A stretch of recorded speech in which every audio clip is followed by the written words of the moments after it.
Bien-aimés dans le Seigneur, mieux vaut un jour dans la maison de l'Éternel que 1000 ailleurs. Dans la maison de l'Éternel, il fait beau à vivre. Dans la maison de l'Éternel, il y a la paix, il y a la tranquillité, il y a la joie. Si tu es dans la maison de l'Éternel, tu ne peux rien chercher ailleurs.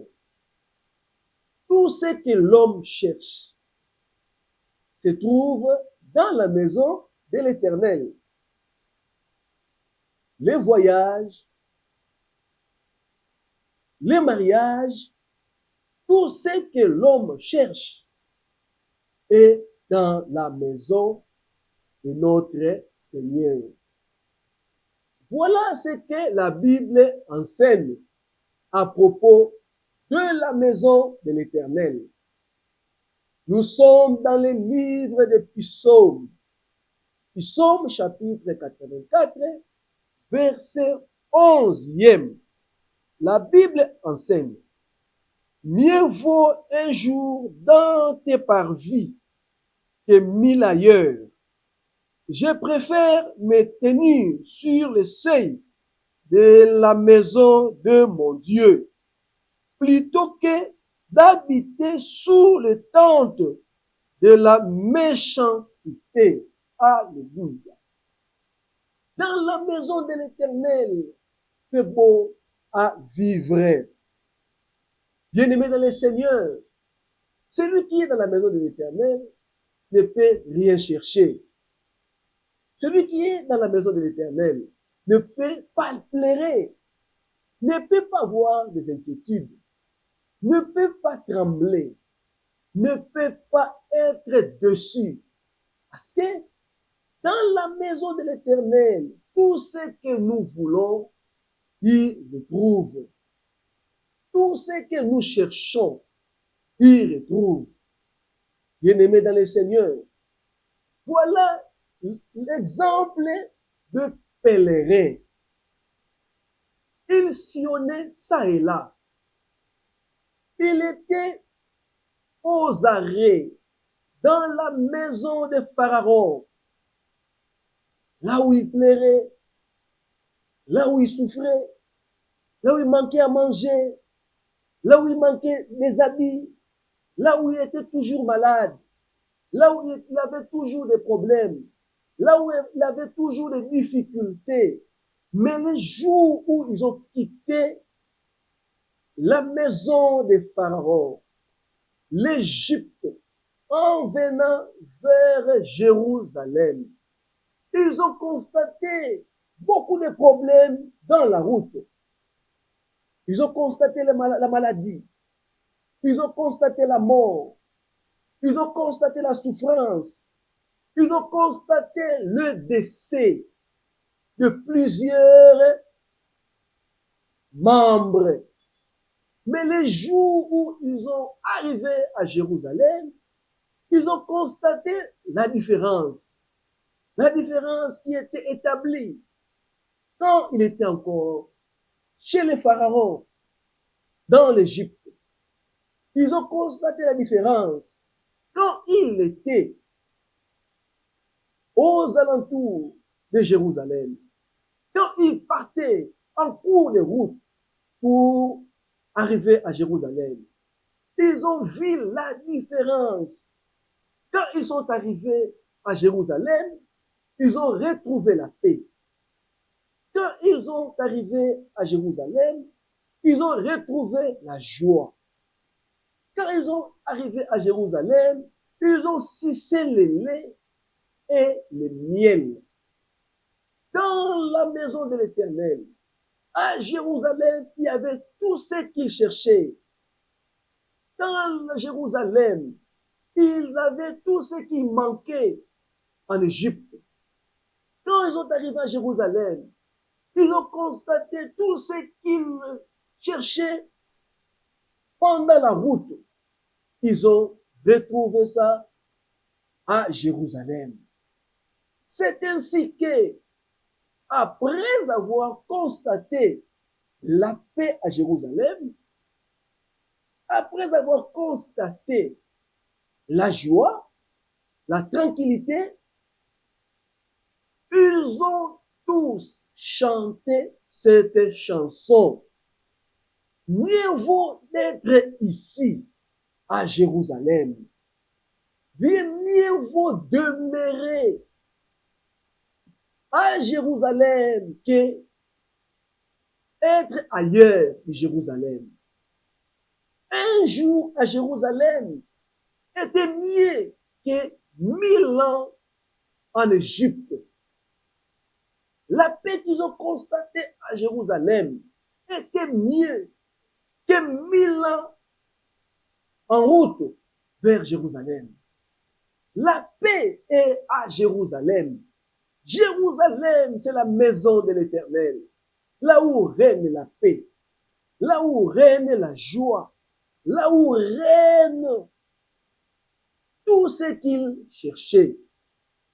Bien-aimés dans le Seigneur, ils étaient en Égypte pendant plusieurs années. Mais un jour, Dieu avait délivré les Israéliens entre les mains de Pharaon. Alors qu'ils ont passé beaucoup d'années, plus de 4 siècles, enfermés entre les mains de Pharaon. Plus de 4 siècles, pleurés entre les mains de Pharaon. Plus de 4 siècles, mourir, souffrir, pleurer. Il manquait la paix, il manquait la joie, il manquait la tranquillité. Mais un jour, le Dieu Tout-Puissant a décidé de les libérer entre les mains de Pharaon. Bien-aimés dans le Seigneur, dans la vie, il y a eu toujours un jour de l'Éternel. Il y a toujours un jour de l'Éternel. Un jour où Dieu décide. Un jour où Dieu arrache son peuple entre les mains de Pharaon. Toi qui souffres, toi qui pleures, toi qui es malade, il y a un jour de Dieu.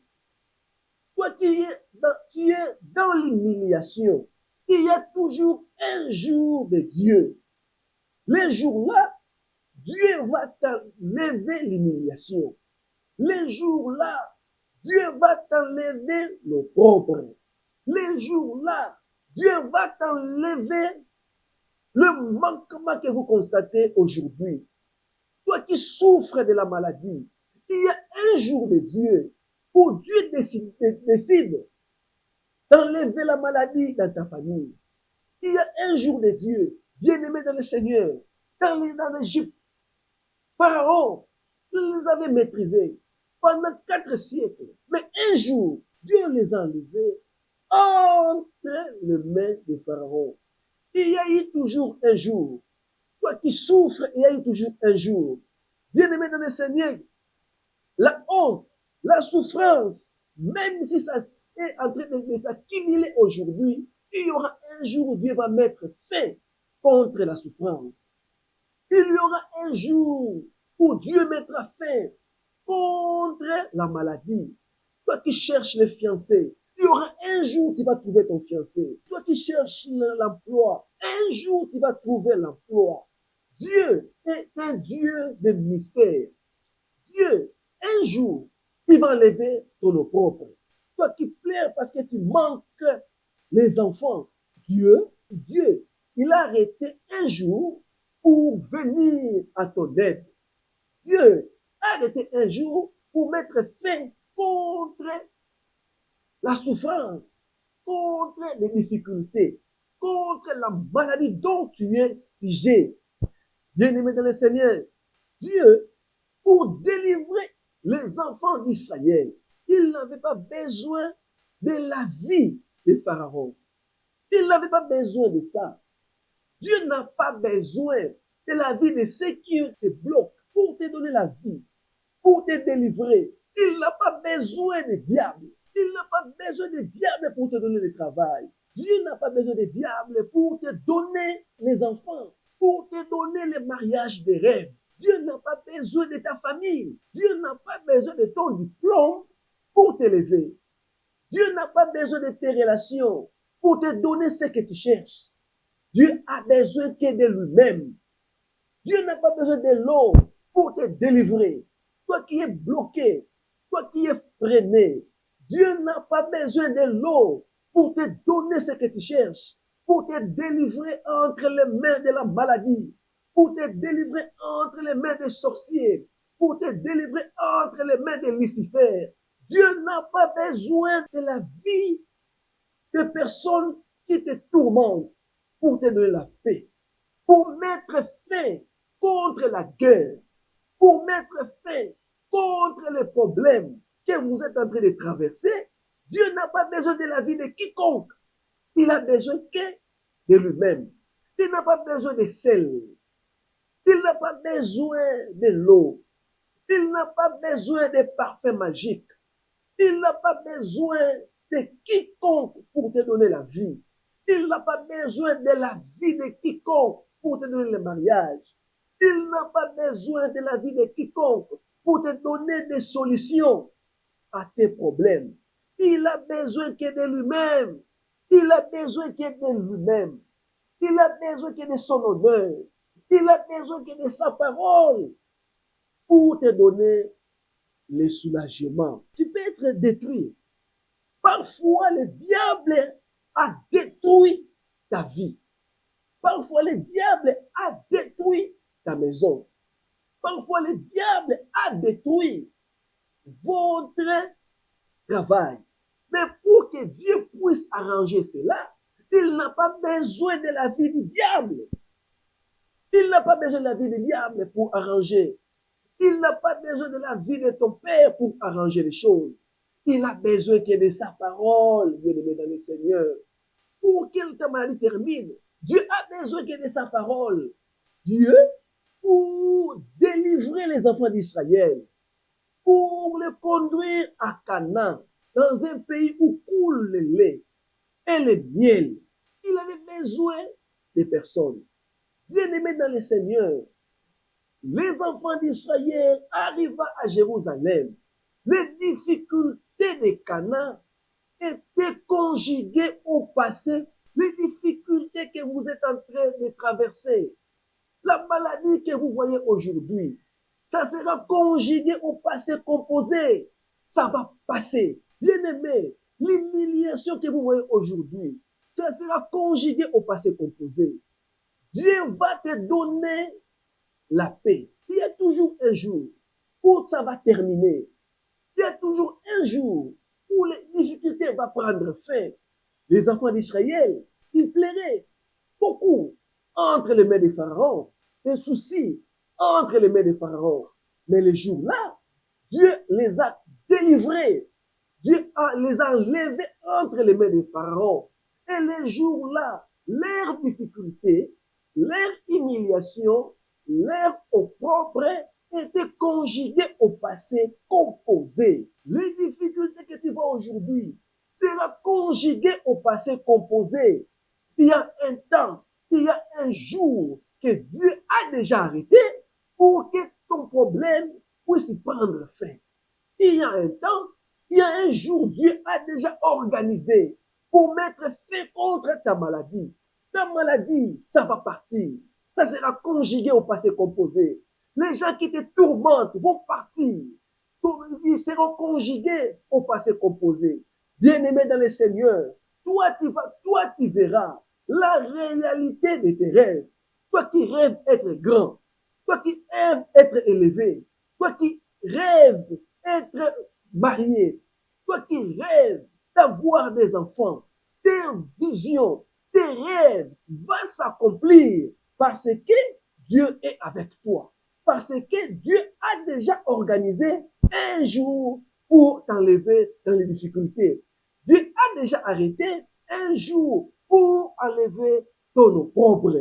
Bien-aimé dans le Seigneur, ça sera conjugué au passé composé. Tes adversaires, ce qui te fait du mal, ce qui te fait du mal, ce qui te soumet à l'opprobre, ils seront conjugués au passé composé. Les jours-là, en Jérusalem, les enfants d'Israël ont conjugué leurs souffrances au passé composé. C'était devenir histoire.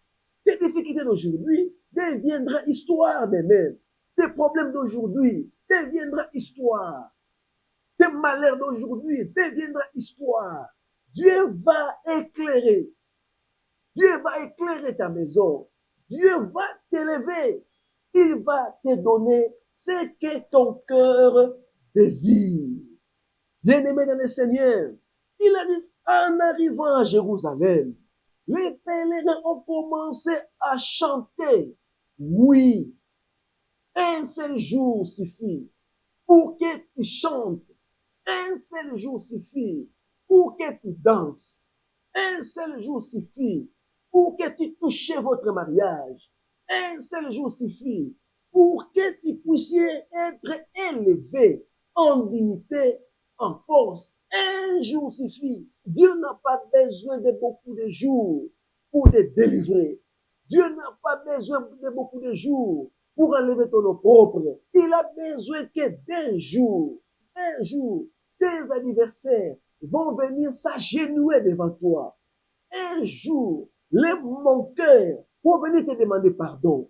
Un jour, les gens qui te jettent l'opprobre vont venir t'élever. Le mains là qui t'ont condamné seront le même mains qui vont t'élever, qui vont te parler du bien. Même les bouches qui t'a condamné, même les bouches qui t'a lancé les opprobres, sera la même bouche qui va parler du bien. C'est la même bouche qui vont t'élever. Bien-aimé dans le Seigneur, la Bible déclare au sujet de notre pain quotidienne. Dieu nous a promis le pain quotidien. Il y a un pain qui t'attend. Il y a un pain que Dieu a préparé pour ta famille. Il y a un pain que Dieu a préparé pour ta maison. Il y a un pain que Dieu a préparé pour te soulager, pour te consoler. Il y a un pain que Dieu a déjà préparé pour lever ton opprobre, pour animer une fête dans ta famille. Il y a un pain bien-aimé dans le Seigneur que Dieu a déjà préparé. Un jour, bien-aimé dans le Seigneur, tu vas te réveiller et tu vas te constater, tu es déjà honoré. Il y a un jour, je vais lire dans le livre des Psaumes 118, verset 23. La Bible déclare, c'est de l'Éternel que cela est venu. C'est un prodige à nos yeux. C'est ici la journée que l'Éternel a faite. Qu'elle soit pour nous un sujet d'allégresse et de joie. Dieu a prévu un jour pour vous, le jour d'allégresse et le jour de joie. Le jour-là, ta situation va changer. C'est pourquoi, bien-aimé dans le Seigneur, ne perds jamais la foi. Accroche-toi à l'Éternel. Mettez ta confiance en lui. Il va te surprendre.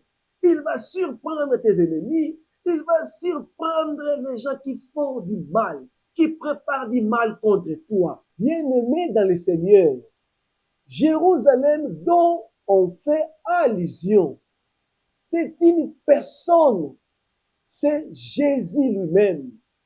Jésus, c'est notre Jérusalem. Celui qui a Jésus, il ne peut rien manquer. Celui qui a Jésus, il ne peut pas pleurer. Celui qui a Jésus, sa vie est garantie. Les jours du Seigneur, c'est lui-même Jésus. Si tu as Jésus, c'est Jésus qui est le jour du Seigneur. C'est le jour que Dieu nous a donné pour que notre vie soit libérée dans l'emprisonnement du diable. C'est lui le jour du Seigneur. Jésus est venu annoncer un jour nouveau dans nos vies. Il est venu annoncer un jour de joie dans nos vies. Il est venu pour nous soulager et pour nous donner la paix. Laisse que Dieu de grâce vous bénisse. Ailleurs de Jésus, il n'y a rien. Ailleurs de Jésus, il y a des larmes. Ailleurs de Jésus, il y a des tremblements. Ailleurs de Jésus, il n'y a pas la paix. À Jésus, il y a la vie, la joie et la paix. Que Dieu de grâce vous bénisse.